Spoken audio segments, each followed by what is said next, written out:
Bienvenidos a Código de Honor. Vamos a hablar en este espacio sobre temas en tendencia de la ingeniería de software. Vamos a compartir nuestra experiencia eh, a lo largo de nuestros años. Yo soy Arturo Velázquez, un ingeniero de software, y aquí estoy con mi amigo Francisco Arazo, que también es un ingeniero. Bueno, este es el primer episodio. Vamos a hablar sobre preguntas recurrentes en la programación, ingeniería de software, obstáculos que nos hemos enfrentado para que si quieres iniciar en esta área, te sirva como guía y se te respondan tus preguntas que tengas. ¿Qué tal? Fran? ¿Cómo estás? ¿Qué tal, Arturo? Muy bien, listo para comenzar este nuevo proyecto. Excelente. Sí, este es nuestro primer episodio y conforme vayamos avanzando, vamos a tener diferentes dinámicas. Para empezar, vamos a dar una pequeña introducción de nuestras carreras, de lo que hemos hecho, cómo empezamos. Voy a comenzar yo. Yo llevo aproximadamente 13 años en la industria del software. Realmente es algo que me apasiona bastante.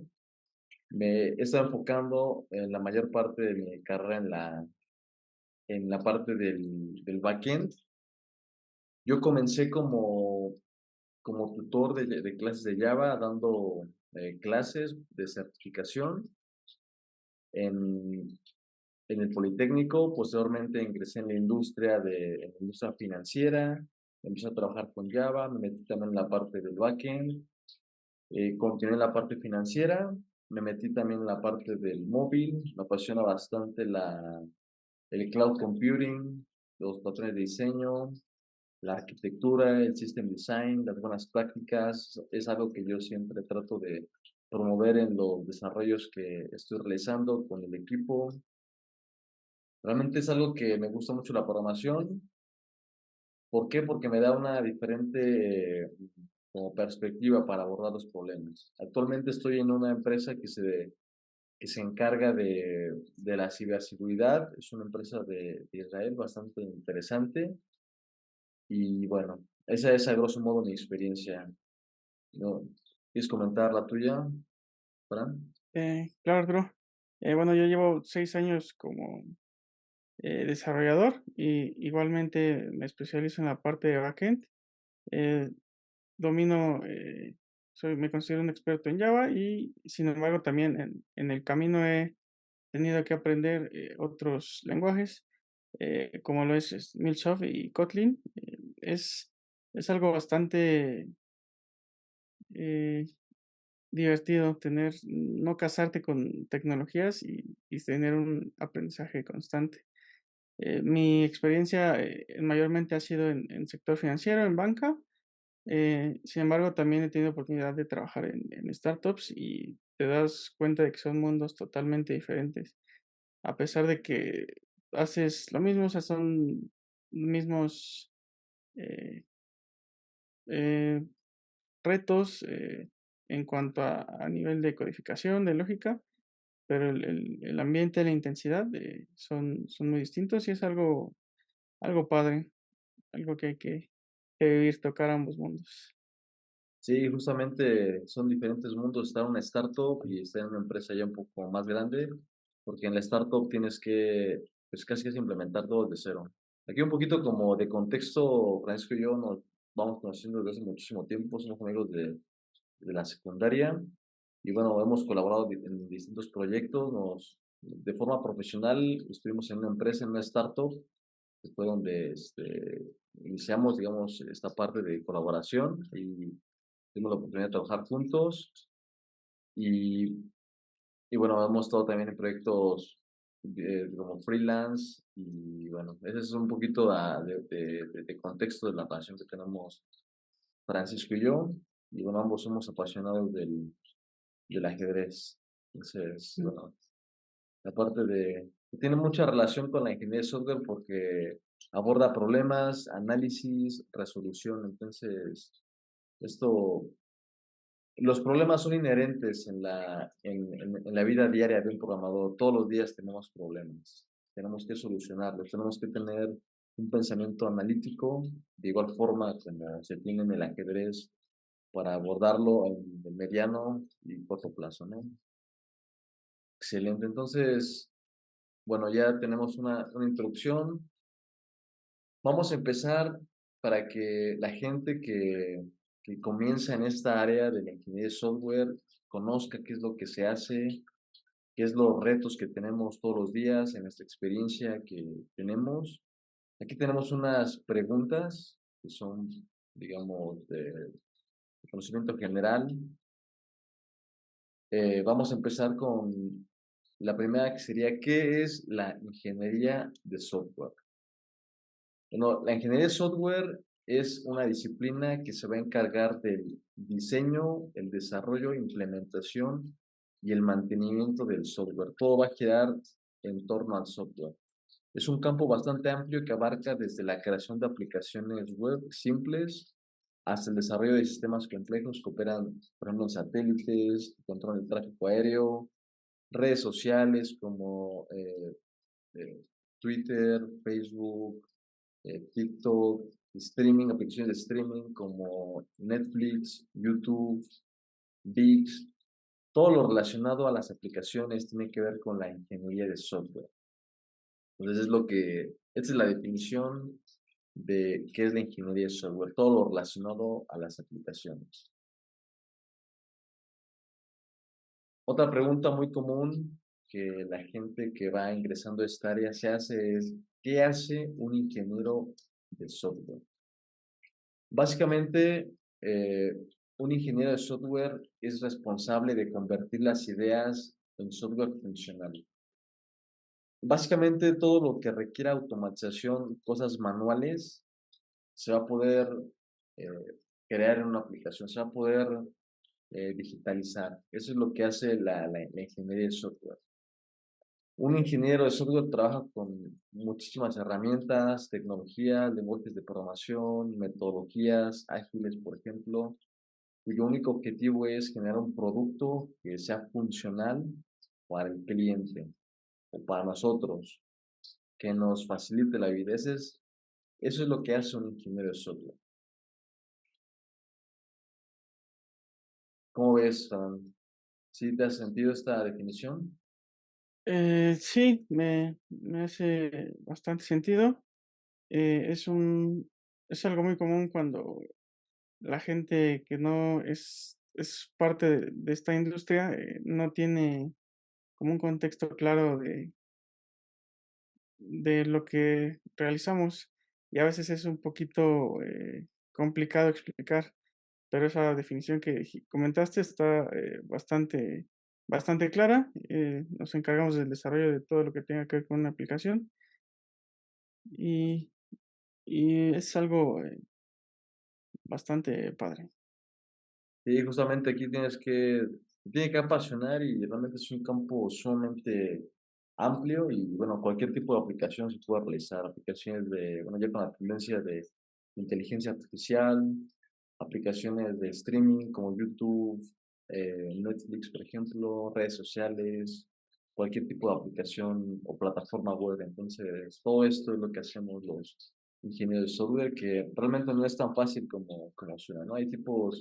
Hay proyectos que llegan a tardar 6 meses, 2 años inclusive, que bueno, hay diferentes tipos de enfoques para adaptar esto, ¿no? Tenemos el enfoque del MVP para empezar un proyecto, ¿no? Que eso lo podemos atacar en otro tema o comentar en otro tema. Pero, pero sí, básicamente eso, todo lo relacionado a aplicaciones. Otra pregunta frecuente es, ¿dónde trabajan los ingenieros de software? Bueno, básicamente los programadores e ingenieros trabajan en una variedad de industrias.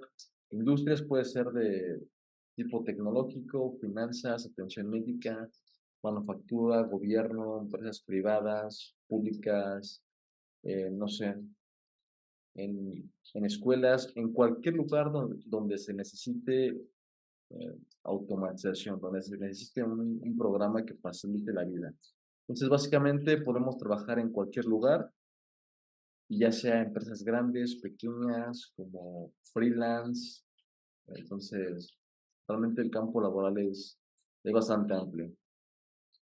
así ¿Cómo es, el ves? campo Ujú. es bastante amplio.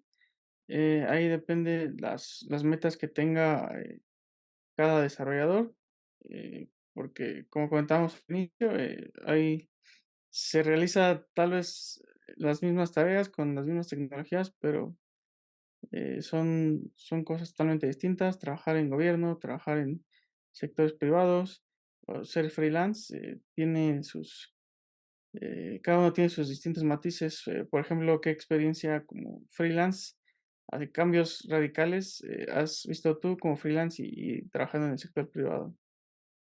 Sí, por ejemplo, trabajar como freelance da muchos beneficios. Uno de ellos, de los que yo he visto, bueno, de los que he experimentado, es que puedes tú manejar tu tiempo. Aquí tú puedes, digamos, bueno, el objetivo es uno, es entregar un producto para el cliente, pero tú decides de qué forma manejar este tiempo. Muchas veces no participas en los dailies, en ceremonias de Scrum, eso te da mucha flexibilidad. Eh, Ese es de los beneficios. Eh, una desventaja es que como, bueno, muchas veces te encuentras solo, atacar un problema puede ser complicado, puede ser retador, ¿no? Ya que puedes estar trabajando de forma autónoma, de forma solitaria, no es mi experiencia como freelance, y tienes que atacar todas las vértices, digamos, del frontend, el backend, la infraestructura, la arquitectura, el deployment, y eso puede ser retador hasta cierto punto. Aprendes muchísimo, pero bueno, ese es de los beneficios que yo podría considerar. Manejas tu tiempo de forma libre, como se te acomode. También es otro de los beneficios. A mí me gusta trabajar como freelance. Una desventaja que considero es que no tienes, evidentemente, bueno, la forma que yo trabajo prestaciones. Entonces, básicamente trabajar por hora, y bueno, eso tiene muchos beneficios.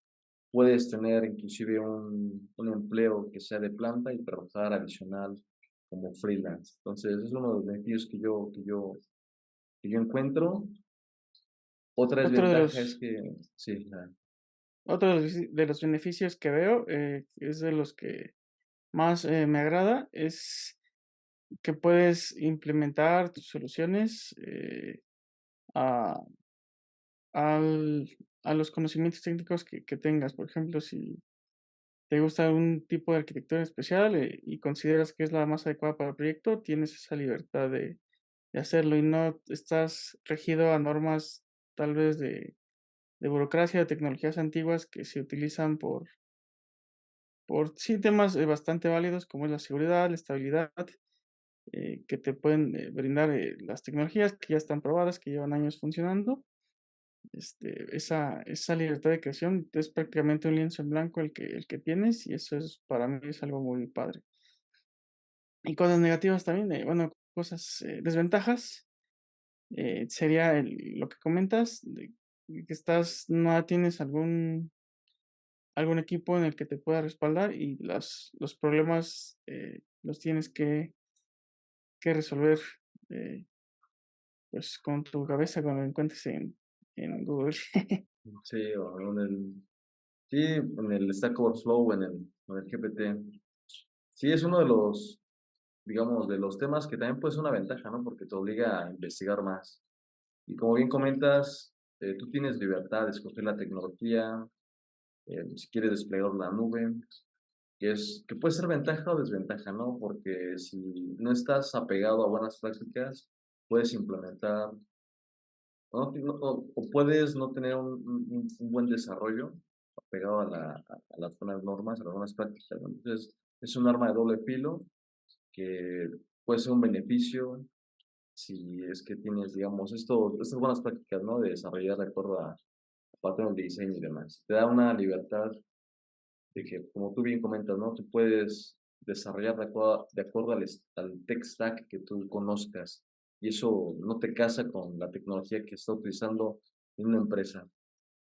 Y bueno, en la industria ya te tienes que, digamos, apegar a la tecnología que se está utilizando. En este caso es Java, ¿no? Que es lo que conocemos, pero puede ser de distintos frameworks, digamos, frameworks o herramientas para logueo, versiones inclusive de Java, de Spring Boot, la nube incluso. Entonces, eso sería como ventajas o desventajas de, del freelance y de trabajar de acuerdo a una empresa, ¿no?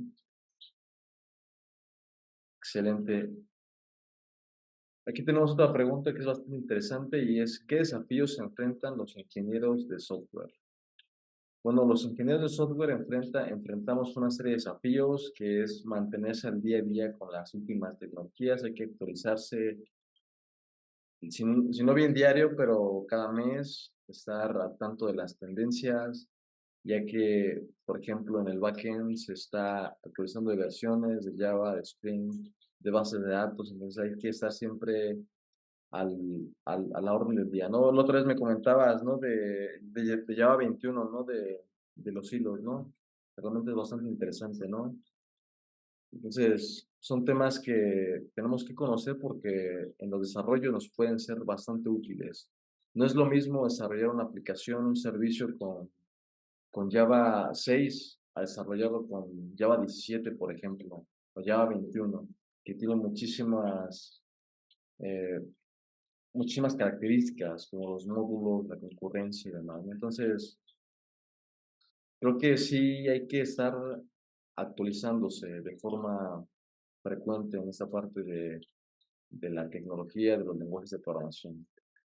Sí, sin duda, para estar en este mundo tienes que tener el hábito del autoestudio, porque la tecnología avanza a pasos gigantados y si no te vas a quedar y te va a comer. Tienes que tener un tiempo dedicado, tener ese hábito de estar revisando cursos, libros, blogs. Siempre tienes que estar al tanto para poder crecer en esta parte de ingeniería de software. Sí, sí, hay que estar actualizándose, viendo tutoriales, videos, bootcamps, estudiando. Yo diría que en el día a día podría ser un 20% dedicado al estudio y el otro 80% dedicado a las tareas que tenemos que realizar. ¿Por qué? Porque podemos encontrar diferentes formas de hacerlo más óptimo, más eficiente, de una mejor forma, y eso nos va a ayudar a crecer y ser mejores ingenieros. Eso es bastante importante. Y bueno, también, por ejemplo, tenemos desafíos relacionados a la complejidad. O sea, no es lo mismo desarrollar una aplicación para 10 usuarios que para 20.000 o para 1 millón de usuarios, ¿no? Tenemos que enfrentarnos a estos desafíos de la alta disponibilidad, crear una buena aplicación que sea altamente disponible. Entonces, estos tipos de problemas son inherentes en el día a día de los programadores. De igual forma, la seguridad. ¿Qué sucede si se compromete la seguridad de nuestra aplicación? Con toda esta parte de los hackeos, de qué forma asegurarnos que no suceda, ¿no? Y hay diferentes tipos de soluciones, de la nube, ciberseguridad y demás, ¿no? Pero sí es importante que esto es parte de los desafíos que tenemos como ingenieros. También ética, moral, siempre, de la forma que lo veo, no es como solamente desarrollar software, ¿no?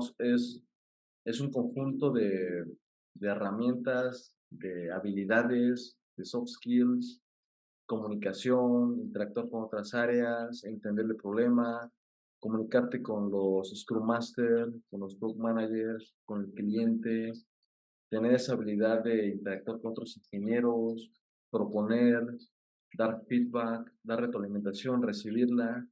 Entonces, esto es parte de los desafíos, que es lo que se hace el día a día y, y que bueno, ¿no? O sea, tenemos que, tenemos que vivir con esto, ¿no? Tenemos que mejorar para, como mencioné al principio, los problemas son inherentes en el desarrollo de software y tenemos que buscar siempre la forma de resolverlos. Así es, mencionaste un tema muy importante como son las soft skills, que a veces las dejamos de lado por tanta tecnología que va saliendo, nuevas bases de datos, nuevos lenguajes, nuevas arquitecturas.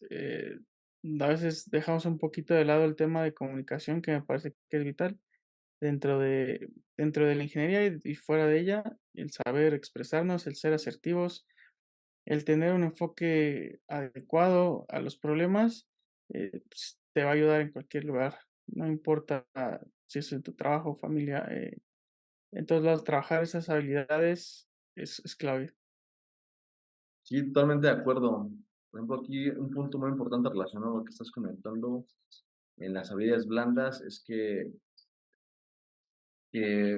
no solamente, como mencionas, es la habilidad técnica, tenemos que saber comunicarnos con diferentes áreas, ser resilientes cuando tenemos un problema, saber comunicar el problema, la solución al cliente. Entonces, no solamente se trata de codificar, hay un conjunto de habilidades, ya sean técnicas o habilidades blandas, que tenemos que desarrollar.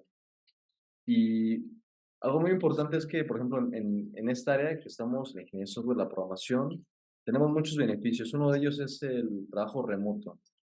Entre los beneficios que podemos trabajar desde nuestra casa, desde cualquier lugar básicamente, pero de igual forma conlleva un conjunto de responsabilidades que tenemos que asegurarnos que se cumplan. Por ejemplo, o sea, tenemos que tener un canal de comunicación claro.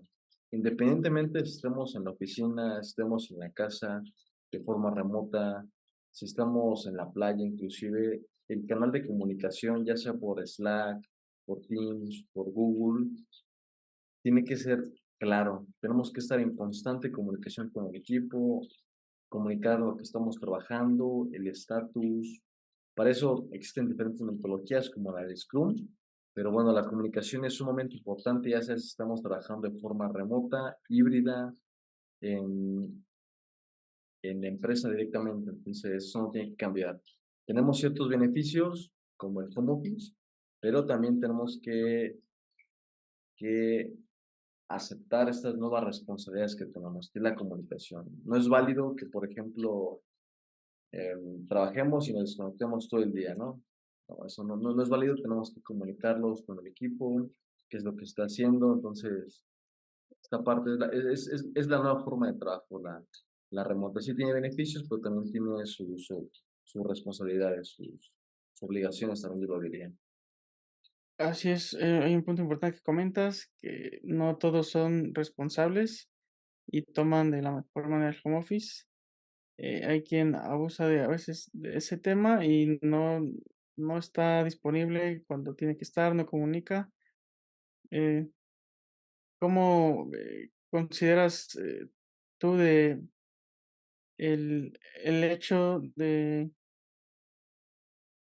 estar en contacto y dentro de una oficina? Eso es un pro que se ve mucho, ¿no? Que te dicen: "Es que es mejor en oficina porque aquí podemos hablar, podemos checar temas en corto".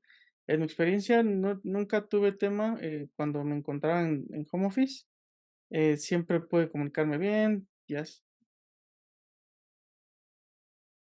Listo, estamos de regreso, tuvimos un problema técnico, pero ya está solucionado. perfecto. Excelente, Bueno, entonces, retomando, sí, te quería preguntar, he visto muchas opiniones dentro de la industria donde argumentan que no es posible mantener un mismo ritmo de trabajo o tener el mismo desempeño en un ambiente presencial que en un ambiente home office. Desde mi perspectiva, yo nunca tuve tema en cuanto a comunicación, en cuanto a desempeño. De hecho, yo me sentía mucho mejor en home office por el tema de la concentración, tener mi espacio, tener todo tipo de herramientas, de hojas, pizarrón, todo. Tenía un buen ambiente y pues nunca tuve temas de desempeño y comunicación. ¿Tú qué opinas? ¿Se puede tener o si realmente es algo óptimo estar en ambiente presencial? aquí hay diferentes temas. Bueno, uno es de los que tú comentas, uno de los beneficios al estar en home office tienes esa flexibilidad de hacerlo prácticamente desde tu casa, desde cualquier lugar.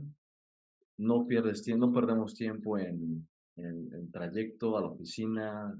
Y luego ya ves que te estresas mucho ya sea si va en el metro, en el auto, en el camión, hay un estrés, ¿no? Por la concurrencia y la gente. Entonces, aparte la evitamos. ¿Qué más? Ciertamente tenemos más concentración, porque nos podemos enfocar sin distracciones. La otra parte es que tenemos ese tema de que podemos dejar de trabajar cuando queramos, podemos, si estamos en la casa, acostarnos, ver la televisión, salir. Entonces tenemos como estamos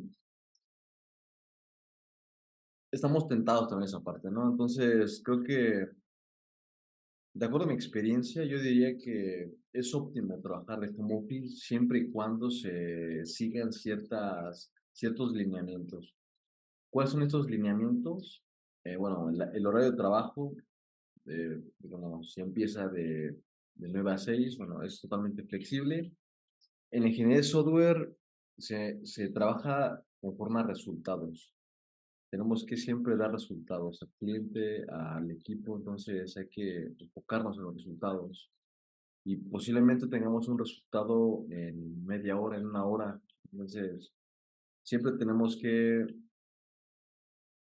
eh, que guiarnos por el resultado. Entonces, aquí tenemos muchísima flexibilidad del tiempo, podemos manejarlo. Sin embargo, tenemos que garantizar que haya una comunicación transparente y fluida con el equipo, como lo mencionaba. Si estamos en home office, tenemos que garantizar que este canal sea claro.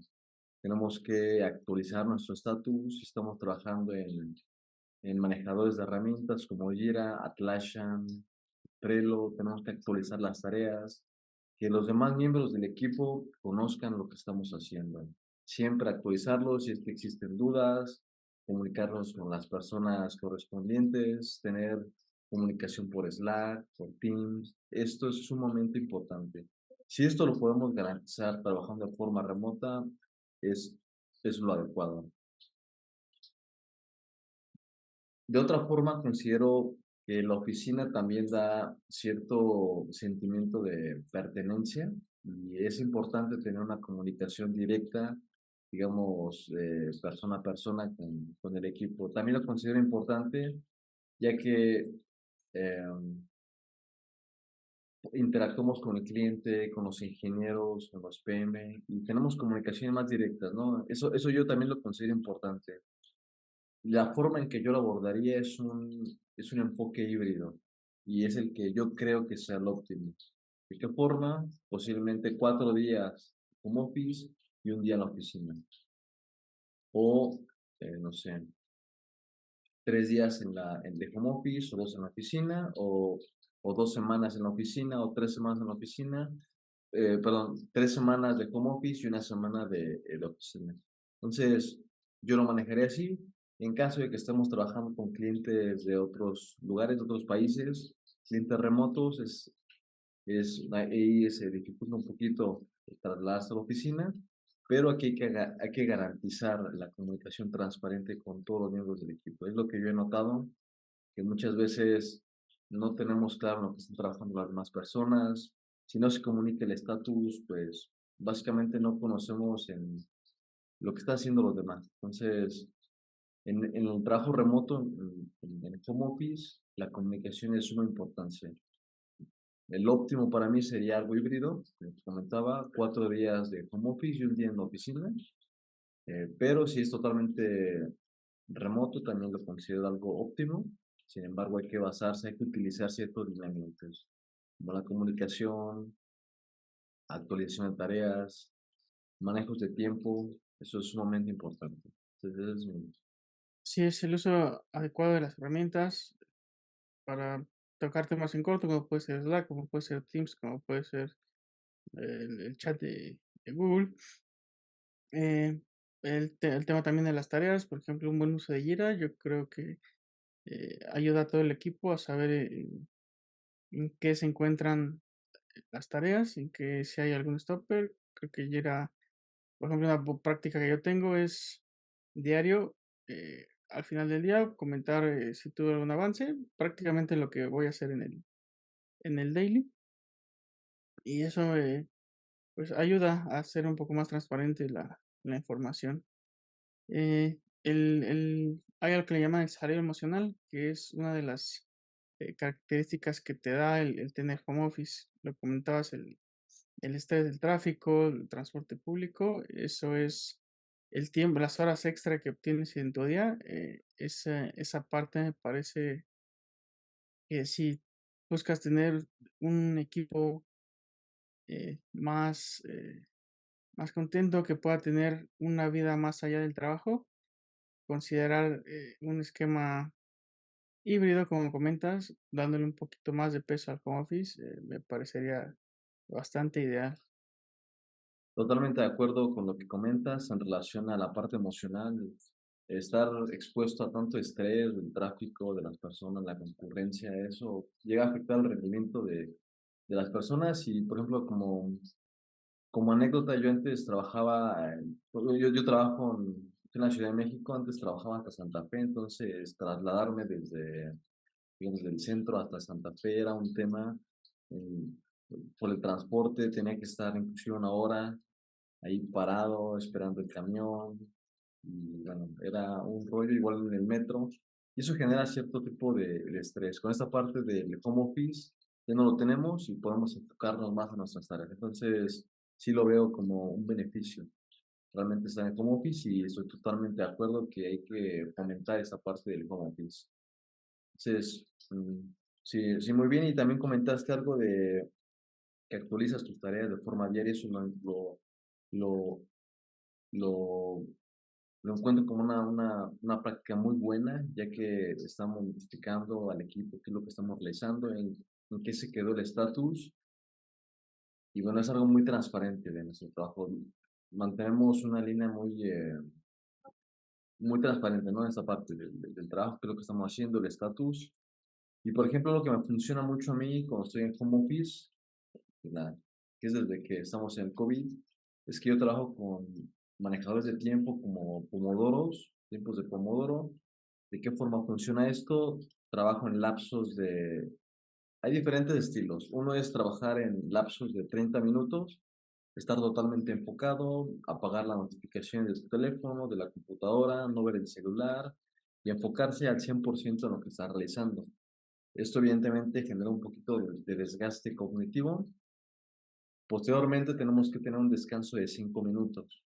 Podemos ir por agua, podemos ir por un cafecito, levantarnos, estirarnos y posteriormente tener otro lapso de media hora donde estamos totalmente enfocados en nuestro trabajo. Esto va a reducir mucho la procrastinación, vamos a ser mucho más óptimos. Una es la forma que me ha funcionado a mí. Yo he avanzado mucho más y bueno, estos son, digamos, un lapso de 30 minutos y un descanso de 5. Es un pomodoro. Se trabajan con 4 pomodoros. Esto es un ciclo. Entonces, una vez que terminas un ciclo de pomodoros, descansas media hora y comienzas el otro. Esto puedes trabajar inclusive 3 ciclos, 4 ciclos o 2 ciclos, dependiendo de la forma que lo vayas sintiendo. A veces ya te sientes un poco cansado y tienes que ya descansar un poquito más, tienes que comer. Después del cuarto ciclo hay un descanso ya de una hora y media, de una hora donde tienes que reponer energía, ¿no? Entonces, esta forma es algo que me ha funcionado a mí, esta forma de manejar mi tiempo cuando estoy programando, por ejemplo, donde el enfoque es sumamente importante. Así es, Que, igual lo he sí, puesto en práctica. La idea de hacer ciclos cortos, la idea es que no sean tan largos porque la concentración tiene un límite. Si no mal recuerdo, son 20 minutos, 25 minutos. Ya la concentración empieza a decaer de manera drástica y es por eso que se hacen esos pequeños refresh. Cuando comencé a utilizar la técnica, me di cuenta de que procrastinaba más de lo que creía con el celular. sí, Al principio fueron un par de días, 2, 3 días de un poquito de batallar, de tratar de centrarme en las tareas. Eh, Después de esos días de adaptarme a la estrategia, la verdad sí sentí un, un avance considerable en mis tareas, me sentí mucho más eh, proactivo, más productivo, y sí es una técnica que recomiendo ampliamente a los que gusten probarla, adelante. Y yo también la recomiendo, como comenta Fran, te ayuda bastante a agilizarte, a ser más óptimo, te, te ayuda a manejar mucho tus tiempos. Yo, por ejemplo, utilizo un reloj que se llama, es un reloj de 90 minutos, que se llama Timer, que lo compré en Amazon, que me ayuda bastante, ¿no? Pero podemos utilizar el cronómetro de la computadora, el celular, y aquí lo importante es no estar procrastinando. Que sí tiene su dificultad, ya que estamos acostumbrados a estar todo el día en el celular, entonces hay que tener cierta disciplina, eso es lo importante. Y bueno, hay que ser, en esto que comentamos del home office, es muy importante la disciplina. Cuando estamos sentados hay que tratar de avanzar lo más que podamos, enfocarnos, actualizarse, y esto conlleva cierta disciplina. Entonces, sí, de igual forma, si van comenzando o ya están en la industria de la ingeniería de software, están trabajando, les recomiendo también utilizar la técnica del Pomodoro, que es altamente efectiva y les va a ayudar a optimizar muchísimo su tiempo. Perfecto, entonces vamos a ver una última pregunta y es, ¿qué oportunidades hay para el futuro de la ingeniería de software? ¿Qué oportunidades tenemos en el futuro de la ingeniería de software? Bueno, aquí yo creo que el futuro para la ingeniería de software es bastante amplio, brilla, la demanda de ingenieros seguirá aumentando, creciendo a medida que la tecnología se desempeña un papel más importante en nuestras vidas. Con esto de la tendencia de la inteligencia artificial está tomando muchísima fuerza. Hay muchísimas oportunidades para que como ingenieros nos podamos desarrollar en proyectos que tengan un impacto positivo en el mundo. Y en general, cualquier tipo de proyecto que te venga a la mente, que tenga un impacto positivo, se puede crear con software. Cualquier cosa que te imagines se puede crear.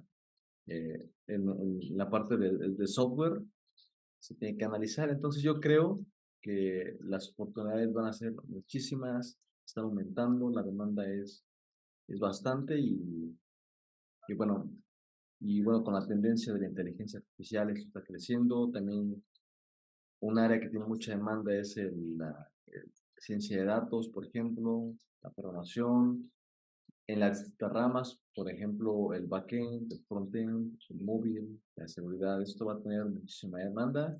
Si ustedes tienen pensado incursionar en esta área, es una buena decisión. Tiene sus temas, evidentemente, no es una carrera sencilla, tiene sus retos, conlleva su disciplina, pero realmente es muy bonita, puedes hacer muchas cosas. Así es, se van a crear nuevas ramas, pienso que se van a crear nuevas ramas. eh, Todo va a despegar de la inteligencia artificial, de la computación cuántica. Por ejemplo, hace un rato leí que el chip M4 de Mac ya va a comenzar a implementar inteligencia artificial. Eso sin duda es un área que todavía tiene un potencial de crecimiento increíble y va a generar necesidades de ingenieros de IA, va a generar una enorme cantidad de vacantes. Por ahí he llegado a leer que hay quien tiene una percepción de que se está saturando el área. Sin embargo, creo que simplemente es la crisis que atraviesa actualmente la industria de tech. Cuando fue en época de pandemia, tech continuó creciendo. De hecho, fue el área que no decayó. Siempre fue en un crecimiento, se abrieron las vacantes, los sueldos se inflaron durísimo. Entonces, esa burbuja creo que ya se rompió y ahorita sí hay una pequeña crisis, pero no pienso que se sature el mercado, al contrario, yo creo que va a seguir creciendo. Sí, totalmente de acuerdo con eso. Como bien comentas, hubo una explosión de, de demanda en la parte de cuando estuvo lo del COVID. Ahorita ya, como bien comentas, se rompió esa burbuja. Y creo que también la parte de la inteligencia artificial, que ya es muy fácil, ¿no? Programar, digamos, entre comillas, ya puedes tú generar cualquier tipo de código, solamente se lo metes al GPT y lo genera. Entonces, esto está haciendo que está generando una tendencia de crear desarrolladores, digamos, entre comillas, solamente copian y pegan el código, ¿no? Que eso no tiene ningún tipo de mérito, ¿no? Hay que saber lo que está haciendo. Y aquí creo que es donde es importante tener en cuenta que la programación, bueno, la inteligencia artificial no va a reemplazar a los programadores. ¿Por qué? Porque todo lo que comentábamos, habilidades blandas, comunicación, mantenimiento del código inclusive, eh, pruebas end-to-end, eso todavía no lo puede hacer la inteligencia artificial, posiblemente en un futuro, pero actualmente no. Entonces, esta habilidad de análisis, de poder discernir herramientas, ver ventajas, desventajas, es algo que lo tenemos que seguir haciendo nosotros. Es una de las características que tenemos que seguir haciendo y lo que todavía no tiene la inteligencia artificial. Es puramente, digamos, herramienta. A mi punto de vista, es una herramienta que nos va a ayudar.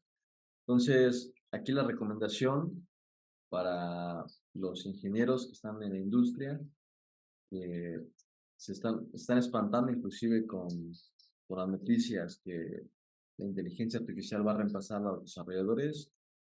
Lo que les recomiendo es que sigan actualizándose, sigan estando, digamos, a la tendencia, sigan viendo cursos, sigan fomentando ese análisis, eh, inclusive a bajo nivel, las bases de la programación, fortalezcan todos sus conceptos, su conocimiento, sigan aprendiendo, ya que a este grupo de ingenieros que tengan buena base no los van a poder reemplazar la inteligencia artificial.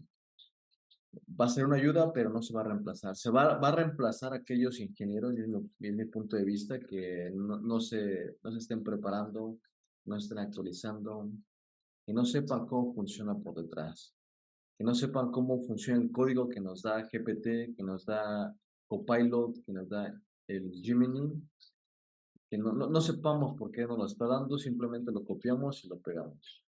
Esos tipos de desarrolladores, programadores posiblemente se vayan a reemplazar y es por eso que es parte de los objetivos de este podcast, ¿no? Que fomentemos buenas prácticas, fomentemos el desarrollo del análisis de temas prácticos, el desarrollo de habilidades blandas, temas técnicos y que sigamos creciendo como ingenieros. Entonces, yo diría que no hay que espantarse todavía por la tendencia, por los avances que ha tenido. Hay que utilizarlo como herramienta y seguir capacitándose, seguir desarrollándose y bueno, estar digamos, estar con la tendencia, estar totalmente actualizado. Esa es mi recomendación para esta parte de la inteligencia artificial. Sin duda podría ser la inteligencia artificial, podría ser el tema de un podcast entero, lo que comentas de buenas prácticas, la sensación es una sensación de falso conocimiento, como comentas, el hecho de copiar, simplemente sin entender nada, me parece un tema muy interesante que podríamos tocar. Es un mundo ese, el IA. Lo podemos tocar en algún otro podcast. Sí, realmente es un tema que podemos tocar en otro podcast y es bastante amplio, ¿no? Podemos tocar las diferentes herramientas que existen, como bien lo comentamos, ¿no? Como Copilot, como Gemini, ChatGPT, Flickr para videos, generadores de contenido, de imágenes. Hay infinidad de herramientas, ¿no? Que nos están ayudando a los programadores y que, sí, bien, tienen muchas ventajas y también tienen desventajas, ¿no? Entonces podemos tratarlo en otro podcast, en otro capítulo y ver cuáles son los distintos aspectos, ¿no? Que conlleva utilizar la inteligencia artificial en el día a día. Que, que básicamente lo venimos haciendo, ¿no? Yo yo utilizo mucho GPT, yo utilizo Gemini, pero hay que saberlo utilizar. Es como un oráculo, hay que saberle preguntar para que te dé la información correcta. Si te da información que si te da información, pero no sabes cómo interpretarla, ahí está el tema. Y ahí es donde tenemos que empezar a atacar. Imagínate que le digamos que nos dé un algoritmo, por ejemplo, y nos los da, lo copiamos y lo pegamos, pero nos pregunta qué es lo que hace ese algoritmo, de qué forma funciona. Y no sabemos, solamente decimos, digamos, algo muy general, no sabemos cómo optimizarlo, aquí está el tema.